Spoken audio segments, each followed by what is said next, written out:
Good evening, all. I'll be presenting on laser pattern and location in PDR and other peripheral vascular diseases. As mentioned earlier, the first sitting of PRP, the laser burns are placed at a half to 1 disc diameter away from ONH till at least anterior equator in the nasal quadrant. In the second sitting of PRP, the laser burns are placed in the inferior and superior quadrant. And in the third sitting of PRP, the temporal quadrant is treated.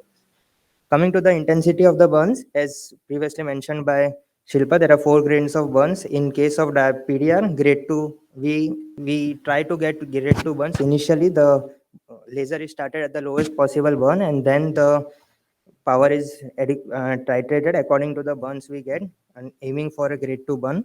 Another delivery of laser in case of PDR is that of Pascal, in which the burns are applied in a multi-spot pattern array, and the burns are equally spaced with, and they are more homogeneous with minimal burn expansion. As seen in the lower figure, the nasal retina in the posterior part, it is treated with the Pascal laser, where the burns are more homogeneous compared to the irregular placement of the burns in the more anterior retina.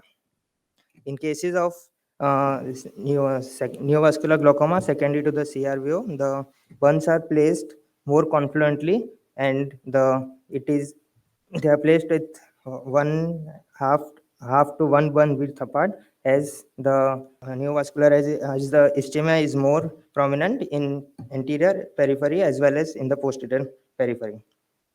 In cases of ROP, the laser is done in almost confluent burns in the areas of uh, in the areas of ischemic retina, so that they cause the regression of the new vessel disease, as it is seen in the figure.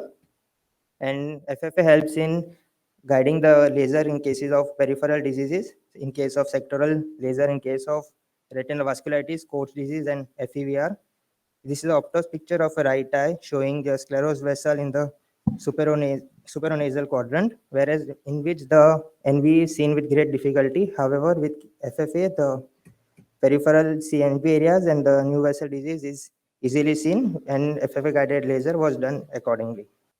Similarly, in case of Coats disease and FEVR, FFA helps in the treatment of the peripheral new vessel disease. And this is the case in which I had difficulty in performing in laser. This is the optos of a left eye. Patient was diagnosed with PDR with the help of FFA. This is the pre-laser picture. And the post-laser picture, the burns were visible in the periphery. However, the doubt is how to treat the posterior retina. Was this patient, did you do PRP after FFA or before FFA? After the FFA, clinically. Show the FFA of this patient. That will tell you, how this is a situation where you would want to do targeted PRP if it is possible. But if the FFA shows ischemia till the how much ischemia is there in this eye? There were multiple NVs were there, but in optos we are able to see, while clinically while doing the laser, the view was really bad.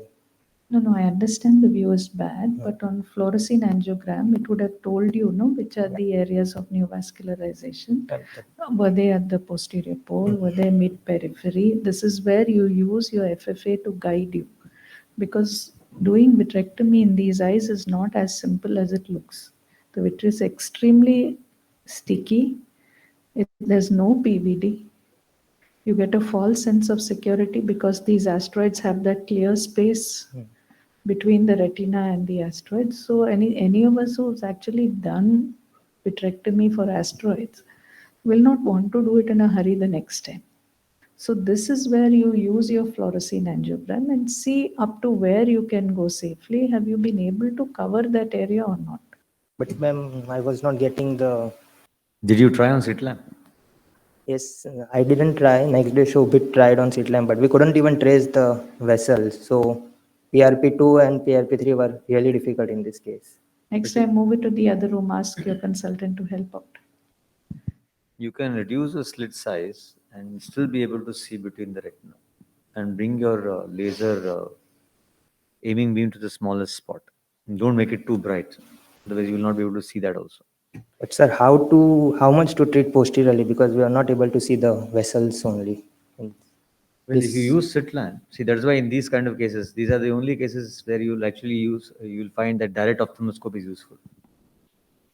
That often because the smallest illuminating beam allows you to see between the asteroids. Indirect is a very wide beam. So when you try indirect, you're going to have a lot of scatter. You're not going to see anything. So if you can do one slit lamp with the smallest slit, reduce the aiming beam power, because red light is going to go through all the road, but it'll just flare and you'll not be able to see anything behind it whether you're doing this. Also, make the patient sit and do. Sometimes that can help. Asteroids are heavy; they are mobile. Make the patient move. Use the after movement of the asteroid en mass after movement to be able to see in between the asteroids. We have tried all this. Change the position, do the laser when the patient moves the eye. It takes a long time, but you can actually achieve. Of course, centrally, macula and disc, you will not be able to see at all. Very difficult. But around it in the periphery, you should be able to do it. And so there are one or two case reports which shows the role of autofluorescence post laser, at least That is only if you want to see whether you have done properly. properly. Yeah, you can do autofluorescence, no doubt about it. That will only tell you whether you've done the right areas. But when you're doing your practical difficulty is that make the patient sit, move the eyes here and there, and and be ready to treat. There is some laser, you can see it. Use your FFA to guide you. If there is more ischemia in the periphery, you can do laser in the periphery because asteroids are usually concentrated on the posterior pole. Very often we are able to see, and you also have put a few burns in the periphery, right?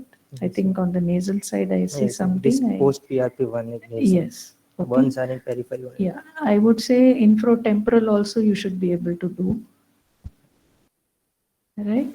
So this is where you use your imaging to guide you as to which are the areas I'm likely to be able to treat. Supposing periphery is well perfused and you have a lot of ischemia and proliferation posterior pole, yes, then that's an indication probably to do surgery. But if you have mid-peripheral neovascularization, your ischemia is more peripheral, patient has good vision, then you can just do your peripheral PRP and wait and see what happens before you go in for anything. What did you do finally for this? What happened to this patient finally? Ma'am, we did laser You did laser. to the extent possible, so more peripheral only. Okay, and now when was this?